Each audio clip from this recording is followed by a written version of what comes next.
دخلنا على الأوضة اللي طالع منها الصوت. بنت اتصدمت لما شافت باباها بالشكل ده. أنا سالي، حكايتي بدأت من 5 سنين لما كنت لسه في الجامعة. في يوم من الأيام كنت راجعة من جامعتي، قابلني شاب على باب العمارة اللي أنا ساكنة فيها أنا وعيلتي. كان شكله متوتر جدا، فضل يبصلي نظرات غريبة ولكن مهتمتش لأمره. كنت مشغولة بتجهيز الأكل والمستلزمات الخاصة بشهر رمضان من بعد وفاة ماما، وأنا اللي مهتمة بالبيت وبطلبات بابا. وبابا طلب مني نجيب واحدة تساعدني في شغل البيت، ولكن رفضت لأن ماما علمتني كل حاجة، وبابا كان متفهم جدا فكرة إني رفض أي واحدة تدخل حياته من بعد ماما، حتى إنه ما اتجوزش من بعدها. ومع أول يوم رمضان لينا كلنا لازم العيلة كلها تتجمع، فاتصلت بجارتي وصاحبتي غادة، وهي زوجة عمي المتوفي من 5 سنين. غادة، ما تنسيش ميعادنا أول يوم فطار عندنا. بصراحة يا سالي ما ينفعش آجي لأن ابن عمي لسه جاي من السفر وما عندوش ولا أم ولا أب، فقلت أجيبه عندي نفطر مع بعض علشان ما يحسش بالوحدة وكده. خلاص مفيش مشكلة، انت ممكن تقوليله يجي يفطر معانا. ومع تعب وإرهاق أول يوم صيام وتحضير الأكل ما كنتش قادرة أخلص التحضيرات لوحدي، فاتصلت بغادة علشان تيجي تساعدني. بعدها العيلة الكريمة وصلت، وكان من ضمنهم شخص شفته قبل كده، فعرفت فورا إن ده الشخص اللي شفته عند باب العمارة. سألت باستغراب مين ده؟ غادة ردت عليا وقالت لي ده ابن عمي اسمه علي، بس ايه ما اقولكيش، شاب ما شاء الله عليه، طول بعرض والبنات عليه كده كده. رديت عليها وقلت لها فعلا شكله كده من النوع اللي بيحب يهتم بنفسه زيادة علشان يلفت الأنظار. بدأ علي يتكلم عن حياته وشغله وسفره بدون ما يدخل في أي تفاصيل عن حياته الخاصة. بابا ارتاح ليه جدا وأعجب بشخصيته وطلب منه يزورنا تاني. بعدها علي بصلي وابتسملي ابتسامة بريئة جدا. بعدها كل واحد رجع على بيته، وأنا كان اليوم متعب جدا بالنسبة لي. احنا متعودين على التجمعات العائلية من وقت ماما كانت معانا، لكن في اليوم ده ما قدرتش أنام. بدأت أفكر في نظرات علي وابتسامته. بعدها رنيت على غادة وقلت لها هاجي أتسحر معاكي، وبعدين سألتها على علي ابن عمها.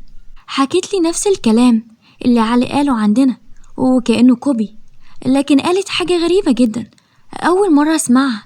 على فكرة يا سالي، والدة علي كان بتخون جوزها كتير، ولما هو اكتشف خيانتها كان عايز ينتقم منها، فهي أخدت خطوة قبله وقامت قتلته. هو فعلا علي ما حكاش حاجة زي كده، وده لأنه ما بيحبش يتكلم عن والدته. أول ما سمعت كده خفت جدا، لأني ما سمعتش بقصة زي دي قبل كده من ناس قريبة مني، لكن في نفس الوقت حسيت بالأسف على علي وعلى حياته الكئيبة واللي تعرض ليه. بعد شهر رمضان ما خلص خرجت أنا وعيلتي وكمان غادة وكان معاها علي. بدأت أنا وعلي نتكلم، فضلنا كتير نتكلم وطلب رقمي وبدأنا نتكلم ونقرب من بعض أكتر. بعدها قلت لغادة إن أنا معجبة جدا بعلي، وصدمتني جدا لما قالت لي إن هو كمان بيبادلني نفس المشاعر. فرحت جدا. وفي يوم بابا قال لي إن علي متقدم لي وعايز يخطبني. فرحت جدا ورديت عليه بتوتر والله يا بابا رأيي من رأيك، يعني اللي تشوفه أنا موافقة عليه، وأكيد أنت عارف مصلحتي أكتر مني. لكن يا بنتي أنا قلقان منه شوية، خصوصا من بعد ما سمعت قصة عيلته وإن والدته خاينة وقتلت جوزها، خايف لا يكون زيها. يا بابا أنا عارفة القصة دي وأكيد مش هتبقى عائق يعني، لكن صدمني أكتر لما قال لي طب تعرفي إن علي كان على علاقة كتير ببنات قبل ما يسافر؟ أظن دي محدش قالها لك قبل كده.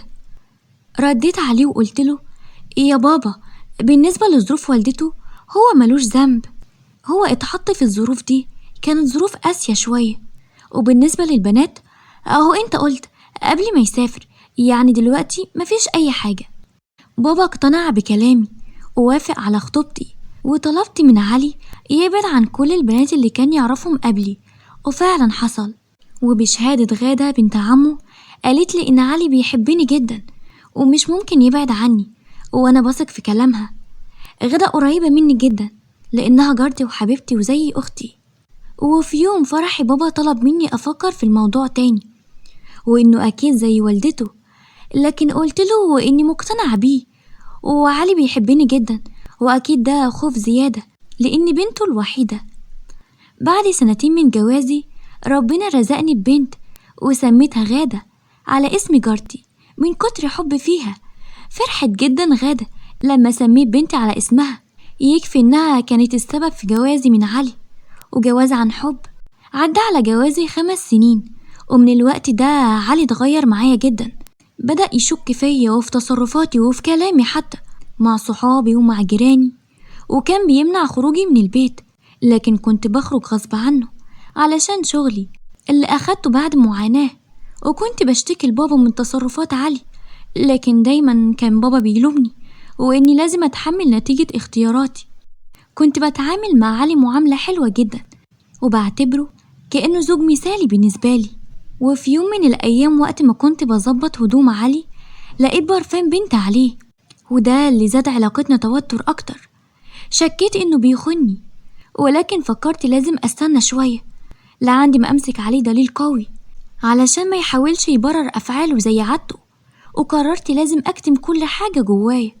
تاني يوم خلصت شغل بدري في الشركة، وأنا مروحة على البيت لقيت علي واقف مع واحدة، ولما شافني كأنه شاف شبح قدامه، وشه قلب ألوان واتوتر جدا. بعدها جيت سألته: مين اللي كانت واقفة معاك يا علي؟ وكمان واقفة قدام البيت بتاعنا؟ خير، هي عارفة عنوان بيتنا منين؟ وكمان من لبسها شكلها غريب قوي. رد عليا وقال لي: دي زبونة من البنك اللي بشتغل فيه، وكانت عايزة حاجة كده. لما لقيتني مردتش على الفون جات لي هنا، وأكيد سألت لما عرفت العنوان. بينت ليه إني مصدقاه وما عنديش شك في أي حاجة بيقولها، وإن الأمور عادية جدا، ولكن كان لازم أراقبه علشان أعرف إيه اللي مخبيه عني. وكنت بتعامل معاه بحذر شديد جدا. وفي يوم كنت رايحة أقابل صديقة ليا من أيام الجامعة، وبالصدفة لقيت عربية علي جوزي قدام المطعم. دخلت علشان أشوفه بيعمل إيه هناك، والوقت ده المفروض معاد شغله. لقيته مع بنت غريبة معرفهاش. رحت ليه وقلت له بصوت هادي جدا إني رايحة بيت بابا وبعتلي ورقة طلاقي. بعدها جالي عندي بابا واعتذر ليا كتير، وإن البنت دي كانت حاجة عبرة، وإن خيانته ليا مش هتتكرر تاني، وإن أنا الحب الأول والأخير في حياته. بعدها اتكلمت مع بابا، وإن علي ندمان وبيحبني جدا، وأنا كمان بحبه وهرجع ليه، لكن هقعد شوية هنا عقبال ما أعصابي تهدى وأفكر شوية. بابا حذرني من علي وقال لي إن اللي فيه العيب الخيانة عمره ما هيتغير، ولازم أشوف جوازي من زاوية تانية علشان أبقى مرتاحة في حياتي، وعلشان بنتي متضيعش مني. بعدها بأسابيع قررت أروح البيت وأعمل لعلي مفاجأة أنا وبنتي. ولما فتحت الباب سمعت صوت علي هو وبنت. الصوت طالع من أوضة نومي، وفي اللحظة دي ما كنتش عايزة أقدم أي خطوة لقدام، خايفة أشوف حاجة مش حابة أشوفها، وبتمنى كل اللي بفكر فيه يطلع غلط. وحساني ندمت إني جيت في اللحظة دي، ولكن استغليت الفرصة واستجمعت قوتي علشان أمسك عليه دليل قوي، لكن الدليل ده أكيد هيدمر حياتي. ورحت في اتجاه أوضتي وشفت أنا وبنتي اللي عمري ما تخيله في حياتي. وفي اللحظة دي ما حسيتش بنفسي، وبسبب كل حاجة تعرضت ليها من فترة واكتئاب حاد أغمى عليا. ولما فقت كنت في بيت بابا، لقيته قاعد يعيط على الحالة اللي وصلت ليها وحياتي اللي اتدمرت. وبعدها بشهر بابا قال لي إن علي انتحر بعد ما شفته بالشكل ده مع البنت. وبابا قال لي إنه ساب لي رسالة وبيعترف فيها إنه فضل يخوني من أول جوازنا، وبالأخص مع البنت اللي شفتها معاه، وكانت غادة بنت عمه اللي كنت بعتبرها صديقتي وجارتي وكل حياتي. واللي خلاني في حالة ذهول هو خيانته ليا مع غادة بنت عمه. غادة اللي كنت بعتبرها أختي وصديقتي وسميت بنتي على اسمها، إزاي قدرت تعمل فيا كده؟ بابا وقف جنبي وما سابنيش. كنت دايما بشوف في عينيه نظرة كلها عتاب، لأن كان عنده حق في كل كلمة هو قالها وقت ما نصحني وعرفني الصح من الغلط، وإن علي عمره ما هيتغير، وإن اللي فيه داء الخيانة بيفضل ملازمه طول حياته.